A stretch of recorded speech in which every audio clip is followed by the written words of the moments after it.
জিরা পাউডার, প্রথমে দিয়ে দিচ্ছি জিরা পাউডার, তারপর দিয়ে দিচ্ছি ধনে পাউডার। এটা খেতে কিন্তু খুবই টেস্টি হয় স্ন্যাক্স।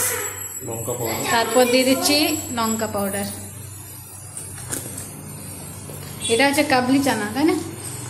কাবুলি চানাকে রাত্রিভর ভিজিয়ে তারপরে ওটাকে 1 কাপ বা 2 কাপ জলে সেদ্ধ করতে হবে। সেদ্ধ করতে হবে 2 সিটি। আচ্ছা, বেশি সেদ্ধ করলে চলবে না কিন্তু, মানে যেমন একটু শক্ত শক্ত থাকে সেরকম ভাবে।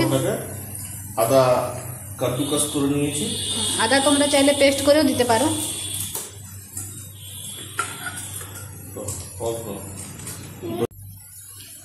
এরপর আমরা ওটাতে অ্যাড করছি দই, টক দই, কর্নস্টার্চ নাকি? কর্নস্টার্চের জায়গায় যদি চালের গুঁড়ো হয়, চাল গুঁড়ি হয়, তাহলে আরো টেস্ট হবে, কারণ খেতে আরো ক্রিস্পি হবে। আচ্ছা, বেসন,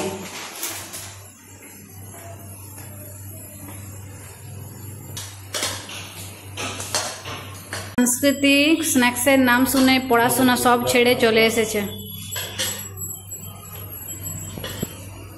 এখন অনেক হোমওয়ার্ক আছে ওর স্কুলের, সব ছেড়ে নিয়ে এখন ও দেখতে চলে এসেছে। ওই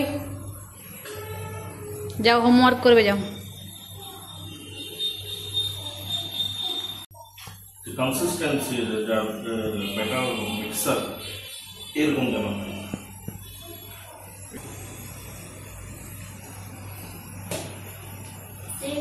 এবারে আমরা তেল গরম করব মিডিয়াম আছে।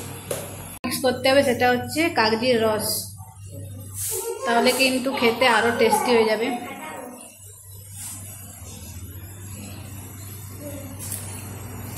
হয়ে গেছে, এরপর দিয়ে দিচ্ছি এটাতে আমি সানফ্লাওয়ার অয়েল। যখন আপনার তেল মিডিয়াম ফ্লেমে গরম হয়ে যাবে, মিডিয়াম যেমন আপনার বউয়ের মাথা গরম হয়ে থাকে মিডিয়াম স্টার্টিংয়ে, সেই সময় আপনি বুঝে এই বুট কাবলি চানা আপনি ছেড়ে দেবেন তেলের মধ্যে।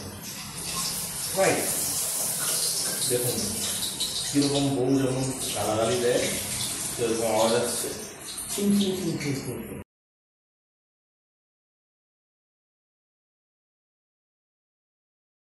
আর এটা 4টার সময় বানানোর কথা ছিল, বানাচ্ছে 8টার সময়। কিছু বলতে চাও তুমি? এত লেট কেন? This is my style. ये बाबूराव का स्टाइल। এরপর মিক্স করছি আমরা চাট মশলা। আমাদের পুরো ফ্রাই করা কমপ্লিট। কম দাও, বেশি দাও। এরপর এটা মিক্স করে নেব। করেছি এই স্ন্যাক্সটা, আর এটা খেতে সত্যি খুবই অসাধারণ হয়েছে, পুরো ক্রাঞ্চি ক্রাঞ্চি, দারুণ হয়েছে এটা। তোমরাও তোমাদের হাজব্যান্ডকে কিন্তু মাঝে মধ্যে এরকম টেস্টি টেস্টি স্ন্যাক্স বা ডিশ বানা করাবে। আসলে ওরা যেটা বানায় সেটা ওরা মন দিয়ে বানায়। আমাদের এটা ডেলি কাজ, রান্না করাটা।